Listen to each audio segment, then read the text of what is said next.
Hello and welcome to Commerce Made Easier. In today's lecture of Accountancy Class 11th, we will start our topic Vouchers and Source Documents. तो Vouchers और Source Document क्या होते हैं हम इसको सीखेंगे.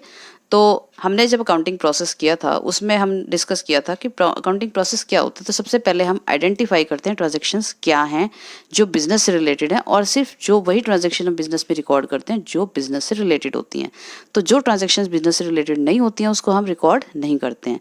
और अकाउंटिंग का एक और जो फीचर होता है दैट इज रिलायबिलिटी. तो रिलायबिलिटी यानी विश्वसनीयता. और विश्वसनीयता जो फीचर है वो कैसे आता है, हम किसी चीज़ पर विश्वास कैसे करते हैं कि ये ट्रांजैक्शन हुई या नहीं हुई, उसके प्रूफ से. तो मान लीजिए मैं कहती हूँ कि मैंने एक अलमीरा खरीदी बिजनेस के लिए, अपने ऑफिस के लिए. तो आप कैसे विश्वास करेंगे कि मैंने अलमीरा खरीदी है, एक्चुअल में 10,000 की खरीदी है, 20 जो भी उसका अमाउंट है. अगर मेरे पास उसका बिल है, रिसिप्ट है, कुछ प्रूफ है अलमीरा खरीदने का, तो आप उस पर विश्वास करेंगे. अगर नहीं है तो आप नहीं करेंगे. तो अकाउंटिंग का जो एक और जो इसकी एक रूल है एक तरीके से, वो ये है कि हम सब उन्हीं ट्रांजैक्शंस को रिकॉर्ड करते हैं जिनका हमारे पास प्रूफ होता है. तो हर एवरी अकाउंटिंग जो ट्रांजैक्शन है that should be supported by some proof और सोर्स डॉक्यूमेंट. तो वो सोर्स डॉक्यूमेंट्स क्या होते हैं आइए जानते हैं. For making the accounting information reliable, every business transaction is supported by an appropriate proof or document like check, cash memos, invoice, paying slips, salary slips, bills, receipts, etc. तो such proofs are called source documents. तो source document मतलब कुछ भी हो सकता है. मान लीजिए आप बस में ट्रैवल करते हैं तो आपका जो वो टिकट है, बस टिकट, वो भी एक सोर्स डॉक्यूमेंट हो सकता है जो ये प्रूफ देता है. मान लीजिए आप बिजनेस टूर पे गए हैं तो आप कितने रुपए आपने खर्च किए वहाँ जाने के लिए. बाय एयर आप जाते हैं, चाहे आप बाय बस जाते हैं या किसी और साधन से आप जा रहे हैं, टैक्सी से जाते हैं, तो वो जो प्रूफ होता है, जो रसीद जो दी जाती है, जो टिकट है आपका, that is proof that you have actually travelled. और उसका एक प्रूफ हो गया आपके पास. इसी तरह से सैलरी आपको कितनी आपने एम्प्लॉयज़ को दी तो वो सैलरी स्लिप आपका प्रूफ है. कितने पैसे आपने जमा कराए मान लीजिए बैंक में तो उसका प्रूफ है आपके पास जो पेइंग स्लिप है. या कैश मेमो है जो आपने कैश परचेजेस की हैं उसके लिए, या कोई चेक से पेमेंट की है तो चेक जो है वो अपने आप में एक प्रूफ है कि इतना पैसा हमने किसी को पे किया. या कोई और रसीदें हैं, आप किसी होटल में रुके बिजनेस टूर पे तो उसका प्रूफ हो जाता है जो आपका होटल का आप बिल अगर पे दिखाते हैं. तो ये सारे जो भी चीज़ें आपको किसी भी ट्रांजैक्शन के बदले में देते हैं, चाहे वो टिकट है, चाहे वो रसीद है, चाहे कोई बिल है, चाहे कोई चेक है, कोई भी ऐसी रिसिप्ट है या पेपर है जो इस बात को साबित करता है कि एक्चुअल में ये घटना हुई या ट्रांजैक्शन हुई, वो सोर्स डॉक्यूमेंट कहलाता है. तो मुख्य जो स्रोत है जहाँ जो इस बात का सबूत है बिजनेस ट्रांजैक्शन के बारे में. देन सेकेंड वर्ड है दैट इज वाउचर. वाउचर क्या होता है? With the help of these source documents, vouchers are prepared, and when transaction is not supported by proof, voucher itself act as proof, as they are signed by both parties, buyer और seller दोनों के द्वारा sign होता है, and countersigned by the authorized persons. तो vouchers क्या होता है? जब हमारे पास सोर्स डॉक्यूमेंट आता है, बिल, रसीद, कोई चेक, कुछ भी होता है, उसकी हेल्प से हम जो वाउचर प्रिपेयर करते हैं. तो वाउचर क्या होते हैं? एक तरह से जो प्रिंटेड जो है, एक तरह से जो है कार्ड्स हो सकते हैं, उसको हम उसमें जो प्रिंटेड मटेरियल ऑलरेडी है, इसको हम आगे डिस्कस करेंगे किस तरह से वो दिखते हैं, कैसे उसको भरा जाता है. और उसमें जो है हम ट्रांजैक्शन को सोर्स डॉक्यूमेंट की हेल्प से भरते हैं और उनको सेफ रखते हैं क्रोनोलॉजिकल ऑर्डर में, डेट वाइज लगा करके हम सेफ रखते हैं ट्रांजैक्शन को कम से कम 1 साल के लिए, जब तक उनकी ऑडिटिंग नहीं हो जाती है ट्रांजैक्शंस की. उसके बाद जो है ये प्रूफ के तौर पे काम करता है. तो कई बार ऐसा भी होता है कि आपके पास उस चीज़ का प्रूफ नहीं है. मान लीजिए आपने कहीं ट्रैवल किया और आप मान लीजिए किसी ऑटो में जा रहे हैं, तब ऑटो वाले जो हैं वो रिसिप्ट तो रखते नहीं अपने साथ कि आपको प्रिंटेड रसीद देंगे कि आपने ऑटो में ट्रैवल किया.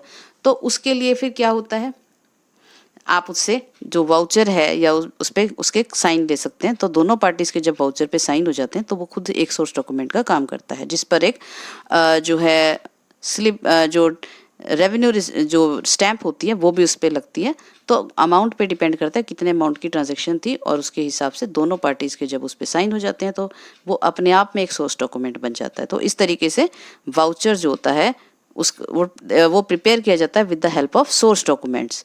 और उस पर जो काउंटर साइन हो जाते हैं फिर ऑथराइज्ड पर्सन के, जो भी हायर अथॉरिटीज होती हैं। तो with the help of these vouchers transactions are recorded in the journal और सब्सिडरी बुक्स, या जिसको हम बुक्स ऑफ ओरिजिनल एंट्रीज भी कहते हैं। तो जब ये सबसे पहले सोर्स डॉक्यूमेंट है, उसके बाद हमने उसकी हेल्प से वाउचर प्रिपेयर किया, और वाउचर प्रिपेयर करने के बाद जो है हम एंट्रीज करते हैं बुक्स ऑफ ओरिजिनल एंट्री, जिनको कहा जाता है ओरिजिनल एंट्री। मतलब पहली बार इसमें हम एंट्री कर रहे हैं, तो फर्स्ट टाइम इसमें एंट्री की जाती है with the help of vouchers. तो ये एक प्रोसेस है अकाउंटिंग का, जिसका ये फर्स्ट पार्ट चल रहा है हमारा, कि किस तरह से ट्रांजैक्शन हुई, उसकी हेल्प से हमने वाउचर बनाए सोर्स डॉक्यूमेंट की हेल्प से, और फिर हमने उनको जो ओरिजिनल बुक्स हैं उनमें रिकॉर्ड किया। तो अब हम डिस्कस करेंगे टाइप्स ऑफ वाउचर। तो टाइप्स ऑफ वाउचर में ये है हमारा, दो तरह के वाउचर्स होते हैं, cash voucher and transaction voucher. तो cash voucher is again of two types, debit voucher and credit voucher. तो कैश वाउचर क्या होते हैं? तो कैश ट्रांजैक्शंस के लिए प्रिपेयर किए जाते हैं। तो it is prepared for the cash transactions. Cash vouchers are of two types, तो debit voucher and credit vouchers. तो डेबिट वाउचर्स और क्रेडिट वाउचर्स होते हैं अलग अलग बनते हैं।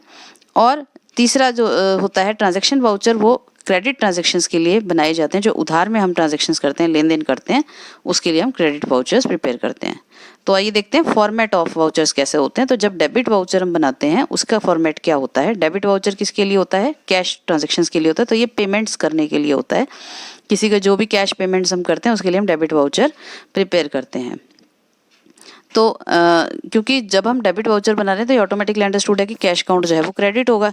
तो डेबिट वाउचर प्रिपेयर करने के लिए इसका फॉर्मेट है, name of the debit voucher आ जाएगा, name of the firm, date, voucher number, account to be debited, then amount, कितना अमाउंट हमने इसको इसमें डालना है, कितने अमाउंट की ट्रांजैक्शन है, और देन नरेशन, ऑथराइज्ड बाय में यहाँ सिग्नेचर आ जाएंगे जो सीनियर मैनेजर है उसके, और प्रिपेयर्ड बाय में जिसने प्रिपेयर किया है अकाउंटेंट उसके सिग्नेचर आ जाएंगे। तो इस तरीके से ये डेबिट वाउचर का फॉर्मेट है for the cash transaction. Now we will discuss the credit voucher. तो क्रेडिट वाउचर डेबिट वाउचर की तरह ही होता है। तो इसमें कौन से अकाउंट को हमें क्रेडिट करना है उसके लिए बनाया जाता है। तो जब हम क्रेडिट वाउचर बनाते हैं तो डेबिट ऑटोमेटिकली हमारा कैश अकाउंट होता है। तो इसमें भी सेम वैसे ही सेम फॉर्मेट रहेगा, सिर्फ जो डेबिट वाउचर है उसकी जगह क्रेडिट वाउचर लिखा होगा। तो वाउचर नंबर यहाँ पर, name of the firm, date, account to be credited, किस अकाउंट को हमने क्रेडिट किया यहाँ पर आ जाएगा, अमाउंट कितने अमाउंट की ट्रांजैक्शन थी वो यहाँ पर आ जाएगा, नरेशन आ जाएगा उसकी व्याख्या कि ये ट्रांजैक्शन किस बारे में थी, और यहाँ पर मैनेजर जो हायर अथॉरिटी है उसके ऑथराइज्ड बाय उसके सिग्नेचर आ जाएंगे। यहाँ पर प्रिपेयर्ड बाय में जो अकाउंटेंट है जिसने प्रिपेयर किया है ये वाउचर उसके सिग्नेचर आ जाएंगे। तो ये हमारे क्रेडिट वाउचर और डेबिट वाउचर्स थे कैश ट्रांजैक्शंस के लिए। तो ये कैश रिसिप्ट्स जो होती हैं, प्राप्ति होती है, जो पैसा मिलता है हमें, उसके लिए ये ट्रांजैक्शन जो वाउचर है क्रेडिट वाउचर वो बनाया जाता है। उसके बाद जो क्रेडिट ट्रांजैक्शंस होती हैं, उधार की जो ट्रांजैक्शंस होती हैं उधार के लिए बनाई जाती हैं, उसके लिए हम बनाते हैं ट्रांजैक्शन वाउचर। और ये भी सेम फॉर्मेट जो होता है, बस इसमें थोड़ा सा डिफरेंस ये होता है कि यहाँ पर ये नेम ऑफ द फर्म आ गया, आपका वाउचर नंबर आ गया, यहाँ पर डेट आ गई, account to be debited and account to be credited, दोनों इसमें आए। तो किस अकाउंट को हम डेबिट कर रहे हैं, किस अकाउंट को हम क्रेडिट कर रहे हैं, तो दोनों के नाम यहाँ पर, उसमें हम एक एक अकाउंट की एंट्री करते हैं, इसमें हम दो अकाउंट्स की एंट्री कर रहे हैं। और उसके बाद अमाउंट जो है कितने की ट्रांजेक्शन थी उसकी यहाँ पर आ जाएगा अमाउंट, और नरेशन में जो है उसकी व्याख्या आ जाएगी, डिटेल आ जाएगा कि ये किस लिए हमने ट्रांजेक्शन बनाई है।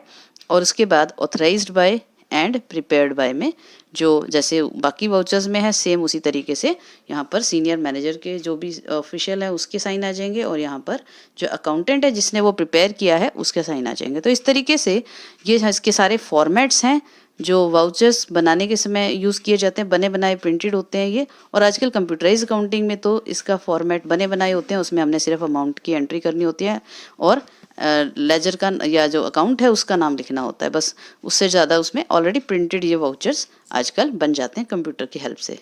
ओके, अब हम इसको एग्जाम्पल की हेल्प से देखते हैं कि वाउचर को भरा कैसे जाता है। तो मान लीजिए हमने एक सैलरी दी है, paid salary to employees ₹50,000 by ABC limited. तो ABC लिमिटेड जो कंपनी है उसने अपने एम्प्लॉइज को सैलरी दी है ₹50,000। तो उसके हम वाउचर में एंट्री कैसे करेंगे? तो यहाँ पर 287 ये वाउचर नंबर आ गया, यहाँ पर डेट आ जाएगी किस डेट को हमने बनाया है, और यहाँ पर ये डेबिट वाउचर आ गया ऊपर फॉर द पेमेंट्स, और यहाँ पर name of the firm ABC limited आ गया, अमाउंट अकाउंट जिसको हमने डेबिट किया है ये आ गया सैलरी अकाउंट, और उसके बाद जो है अमाउंट आ गया ₹50,000 की ट्रांजैक्शन थी, और नरेशन में सैलरी पेड इन कैश ये आ गई नरेशन कि हमने जो वाउचर है ये सैलरी पे करने के लिए बनाया है, और यहाँ पर सिग्नेचर आ गए ऑथराइज्ड पर्सन के, और यहाँ पर जिसने बनाया है उसके सिग्नेचर आ गए अकाउंटेंट के। तो इस तरीके से ये जो कैश ट्रांजैक्शन है उसके वाउचर का एग्जांपल है। और अब हम देखते हैं क्रेडिट ट्रांजैक्शन के लिए जो है ट्रांजैक्शन वाउचर बनाया जाता है उसका एग्जांपल। तो purchase goods from Rama limited for ₹1 lakh on credit. तो हमने जो है एबीसी लिमिटेड ने रमा लिमिटेड से जो है गुड्स खरीदे हैं 1 लाख के उधार में, उसकी ट्रांजैक्शन कैसे रिकॉर्ड होगी, वाउचर कैसे बनेगा। तो यहाँ पर वाउचर नंबर आ गया, यहाँ पर ट्रांजैक्शन वाउचर ऑलरेडी प्रिंटेड है, हमारा नेम ऑफ द फर्म जो है ये एबीसी लिमिटेड हमने यहाँ लिखा है, डेट जो है उसमें आ जाएगी। Then account to be debited, तो परचेज अकाउंट यहाँ पे आ गया, परचेज अकाउंट को हमने डेबिट किया है। And account to be credited यहाँ पे रमा लिमिटेड, तो इसमें रमा लिमिटेड से हमने लिया है उसको क्रेडिट किया है। और अमाउंट जो है कितने की ट्रांजैक्शन हुई है, ये 1 लाख रुपीज़ की ट्रांजैक्शन थी, लेन देन 1 लाख रुपए का हुआ है। और नरेशन के बारे में यहाँ पर व्याख्या हम लिख देंगे, परचेज गुड्स ऑन क्रेडिट, तो इस हमने उधार में सामान खरीदा है। तो ऑथराइज्ड बाय यहाँ पे सिग्नेचर आ जाएंगे मैनेजर के, और जो अकाउंटेंट है उसके सिग्नेचर आ जाएंगे यहाँ पर। तो बाकी चीज़ें सेम ही हैं, और जो ये रेड कलर में हम देख रहे हैं ये सारे ऑटोमेटिकली प्रिंटेड मोस्टली मिलते हैं लेजर वाउचर्स पे। हमें सिर्फ इसमें अमाउंट की और अकाउंट की जो है एंट्री करनी होती है, कितना अमाउंट है और किस अकाउंट को हमने डेबिट किया है या क्रेडिट किया है, और बड़े आराम से ये वाउचर्स आपके प्रिपेयर हो जाते हैं। और इनको क्रोनोलॉजिकल ऑर्डर में सिस्टमेटिकली जो है फाइल्स में संभाल के रखा जाता है, डेट वाइज सोर्स डॉक्यूमेंट्स के साथ भी उनको भी रिकॉर्ड करके साफ जो है सही से तरीके से रखा जाता है, जिससे कि फ्यूचर में कभी ज़रूरत पड़ने पर जो है हम इसको यूज़ कर सकें, देख सकें, और ये बहुत ऑथेंटिक होते हैं। तो कई बार ऐसा भी हो सकता है कि हमारे पास जो है कोई प्रूफ नहीं है, मान लीजिए आपके पास कोई सोर्स डॉक्यूमेंट नहीं है, तो हम इन्हीं वाउचर्स पे जो है अपने जो सेकंड पार्टी है जिसका लिए हमने बनाया है, मान लीजिए रमा लिमिटेड है, इस पे मान लीजिए इसने अपने बिल नहीं दिया हमें, इसके पास या प्रिंटेड बिल नहीं है, तो हम इससे इसी वाउचर पे उनके सिग्नेचर करवा लेते हैं कि रिसीव्ड अमाउंट ऑफ दिस या कुछ भी, तो जो ड्यू है उस पर एक आपकी जो है रेवेन्यू स्टैंप लग जाती है। तो ये हमारा सोर्स डॉक्यूमेंट का खुद वाउचर जो है सोर्स डॉक्यूमेंट का काम करने लगता है। तो इस तरीके से ये वाउचर्स जो होते हैं बहुत हेल्पफुल होते हैं। इनकी हेल्प से फिर हम आगे जो है जर्नल्स में या सब्सिडरी बुक्स में जो है एंट्री करते हैं, बुक्स ऑफ ओरिजिनल एंट्री जिनको कहा जाता है। तो आशा है आपको आज का वीडियो अच्छा लगा होगा और समझ में भी आया होगा। एंड इस वीडियो को लाइक कीजिए, शेयर कीजिए, and don't forget to subscribe this channel. Thank you.